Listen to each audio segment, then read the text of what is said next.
Aujourd'hui, je vais vous montrer comment coudre la robe paludier. Je vais moi-même me faire un top, dont, comme vous pouvez le voir, mes pièces de jupe sont plus courtes que celles du patron. Commencez par marquer avec un petit cran au ciseau tous vos repères. Vous allez également repérer la pointe des pinces avec du fil et une aiguille. Vous piquez l'aiguille au bout de la pince. Vous faites un nœud de part et d'autre des deux pièces. Vous coupez ensuite le fil entre les deux pièces et le nœud bien collé au tissu pour ne pas perdre le repère fil. Faites également un petit cran en bas de la pièce corsage dos, en haut et en bas des milieux des ceintures et des milieux des pièces milieu devant et dos jupe. Quand vous retirez la feuille de patron de vos corsages dos et devant, faites bien attention à ne pas arracher le fil de repère en l'enlevant.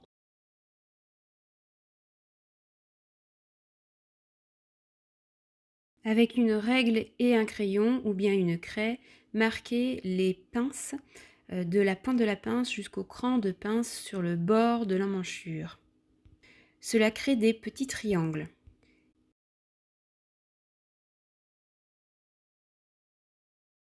La pince va de la superposition des crans de pince jusqu'à la pointe de pince repérée par le fil de couleur.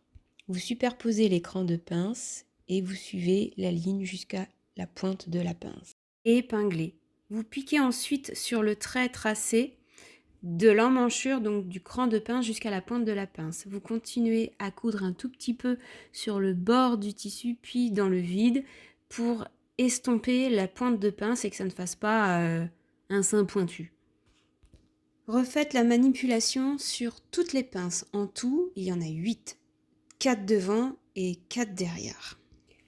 Quand vos pinces sont piquées, pensez à les rabattre au fer vers le haut ou le bas, selon votre goût. Il y a 2 écoles sur le sujet.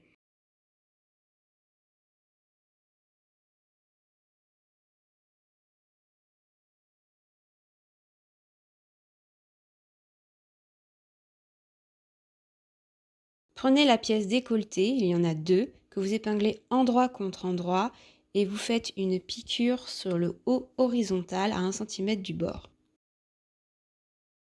Écartez la couture au fer et rabattez les 2 décolletés en face, endroit visible.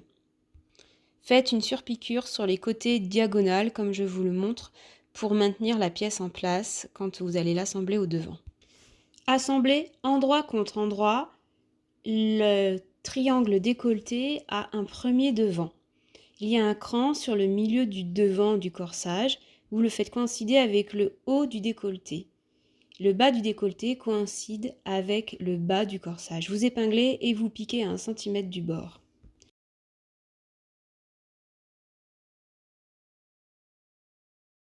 Faites la même chose avec la deuxième partie du corsage au devant et l'autre côté du bord de décolleté.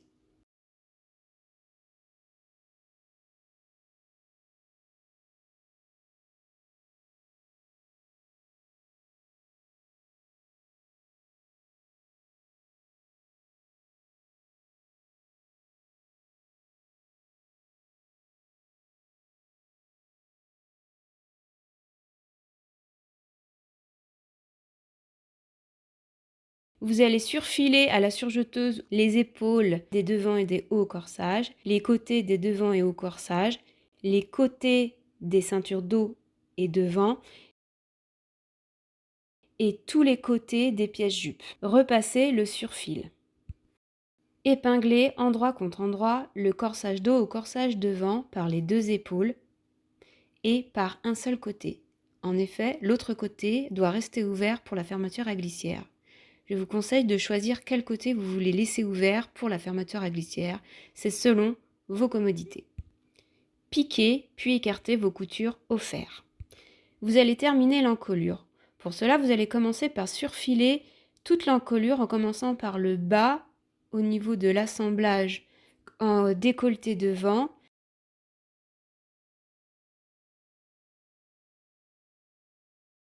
Vous allez ensuite repasser sur surfil et faire un rempli de 1 cm tout autour de l'encolure vers l'envers. Vous allez vous aider pour cela de la pliure que va créer l'assemblage du corsage et du décolleté. Faites bien attention à ce que le surfil ne se voit pas sur l'endroit. Ensuite, vous piquez à 0,5 cm du bord en vous mettant sur l'envers.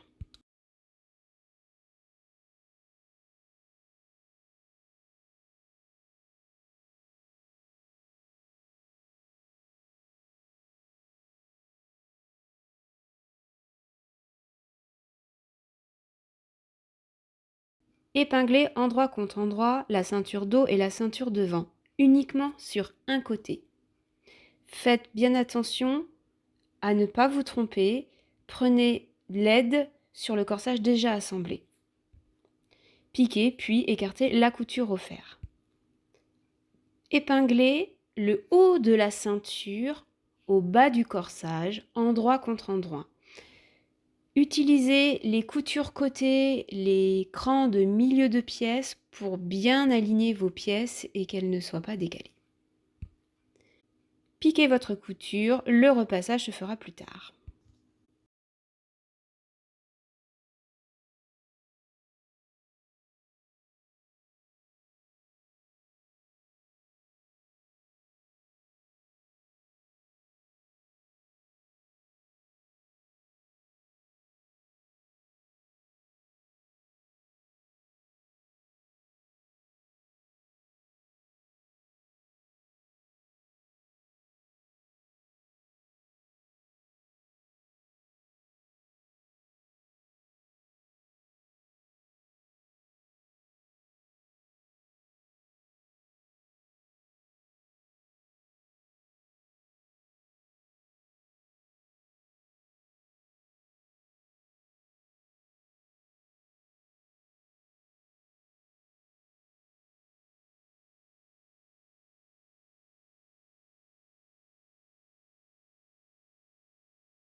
Vous allez vous occuper des jupes.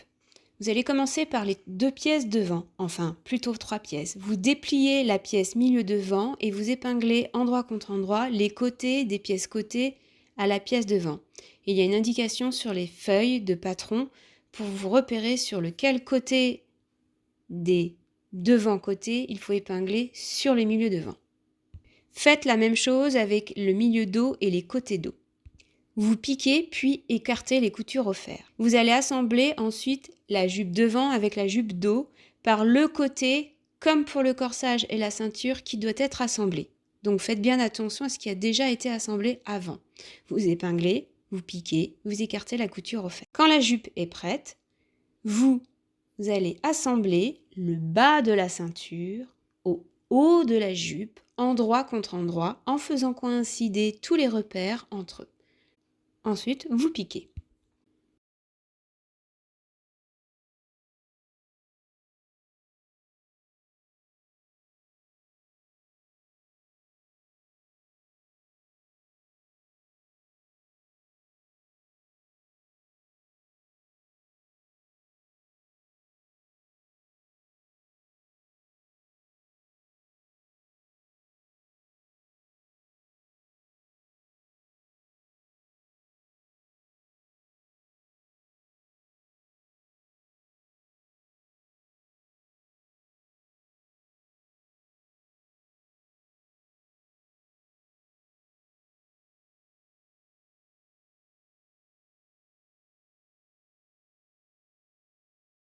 Surfilez l'assemblage corsage-ceinture en mettant le corsage au-dessus, puis vous surfilez l'assemblage jupe-ceinture en mettant la jupe au-dessus quand vous passez dans la surjeteuse.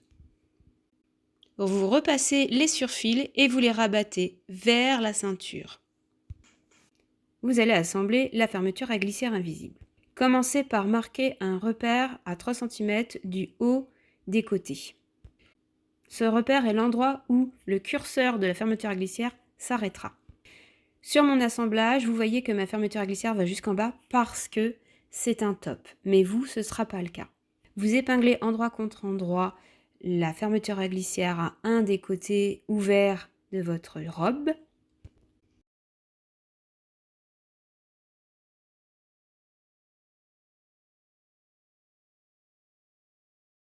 Ouvrez la fermeture à glissière. Changez votre pied de biche pour un pied à fermeture à glissière. Idéalement, un fermeture à glissière invisible. Mais si vous n'en avez pas, faites comme moi, prenez celui que vous avez. Pour piquer une fermeture à glissière invisible, vous n'avez pas besoin de commencer avant le curseur. Vous voyez, il est ouvert. Vous commencez après, tranquillement, en faisant des points d'arrêt, en étant le plus près possible des dents. Par prévention, vous pouvez commencer par faire une piqûre sur les bords de la fermeture à glissière et du tissu pour maintenir votre fermeture et ensuite vous ferez votre piqûre finale le long des dents en les écartant. Fermez votre fermeture à glissière invisible, puis épinglez le deuxième côté de la fermeture à glissière invisible sur l'autre côté de votre vêtement. Toujours les mêmes repères, le cran à 3 cm du haut, la ceinture à bien faire coïncider et le bas de la fermeture à glissière invisible. Il faut vraiment que tout coïncide. Là aussi, vous pouvez faire d'abord une première piqûre sur le côté. Comme ça, vous maintenez votre tissu et votre fermeture à glissière. Vous refermez pour vérifier que tout est bien aligné et vous faites ensuite votre couture finale au ras des dents.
Si vous êtes sensible de la peau, je vous conseille de créer des petits caches en tissu au niveau des extrémités de la fermeture à glissière.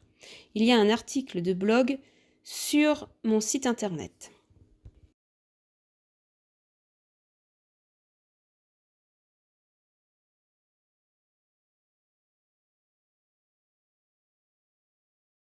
Quand la fermeture à glissière est posée, il va falloir finir de coudre au-dessus de la fermeture à glissière et en dessous de la fermeture à glissière. Posez endroit contre endroit le bas de votre robe à partir de la fin de la couture de votre fermeture à glissière. Vous épinglez, puis vous piquez un peu en retrait de la première couture que vous avez faite avec la fermeture à glissière. Ça incitera votre robe à se refermer. Vous faites pareil pour les 3 cm au-dessus de votre fermeture à glissière. Pour cela, fermez votre fermeture et écartez les coutures au fer.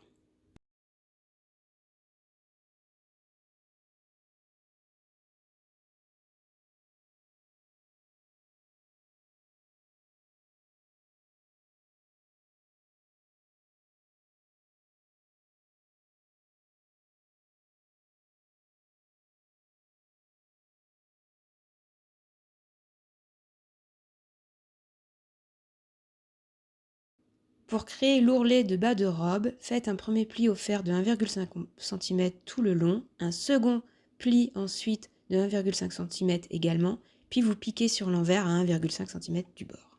Dans le patron de la robe paludier, il y a des manches lampions et des manches papillons. La manche principale reste quand même la manche lampion. Vous avez deux pièces, la manche et le manchon. Et il faut assembler la manche au manchon.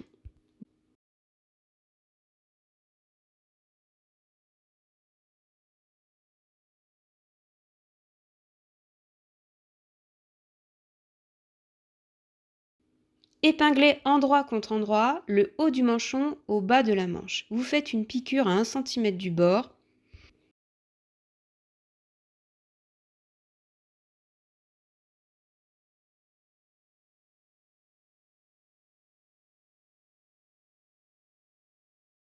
Vous en aurez aussi profité pour passer des fils de fronce sur les têtes de manche. Un à 0,5 cm du bord et un à 1,2 cm du bord. Puis vous surfilez cet assemblage que vous allez ensuite repasser et rabattre vers le bas.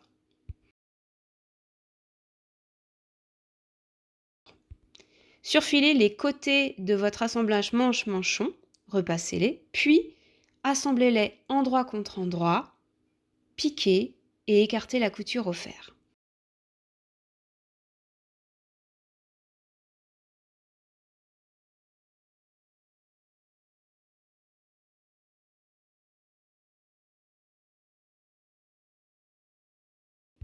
Pour finir votre manche, vous pouvez faire un ourlet qui est tout simplement un premier pli au fer tout autour du bas de manche, puis un second pli au fer de la même longueur que le premier, ici 1 cm. Vous piquez cet assemblage sur l'envers à 1 cm du bord. Votre manche est ainsi prête à être assemblée à l'emmanchure. Ici, je vais assembler des manches papillons à mon top. Vous crantez les têtes de manche. J'ai repéré sur les manches les devants en faisant un petit trait à la craie. Vous passez vos fils de fronce sur les têtes de manche. Vous surfilez les côtés de vos manches.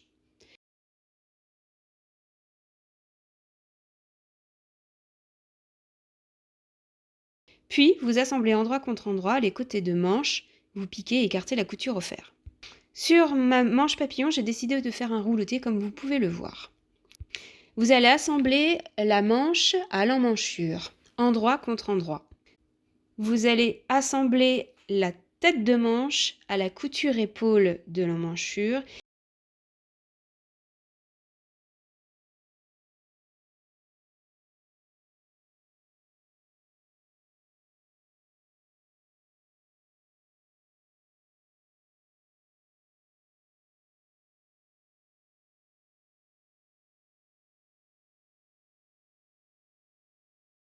Et la couture de manche à la couture côté de l'emmanchure. Vous remontez tranquillement en épinglant toujours côté manche votre emmanchure et votre manche. Arrivé au fil de fronce, vous les tirez délicatement pour répartir de manière égale les fronces et donc mettre le tissu de la manche à la même longueur que l'emmanchure et vous faites ça tout autour de l'emmanchure.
Quand c'est chose faite, vous piquez 1 cm du bord.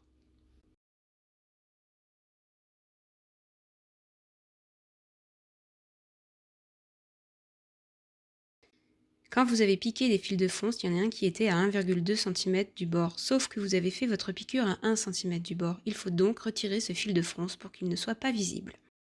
Surfilez votre assemblage manche en manchure, puis rentrez le fil à l'aiguille.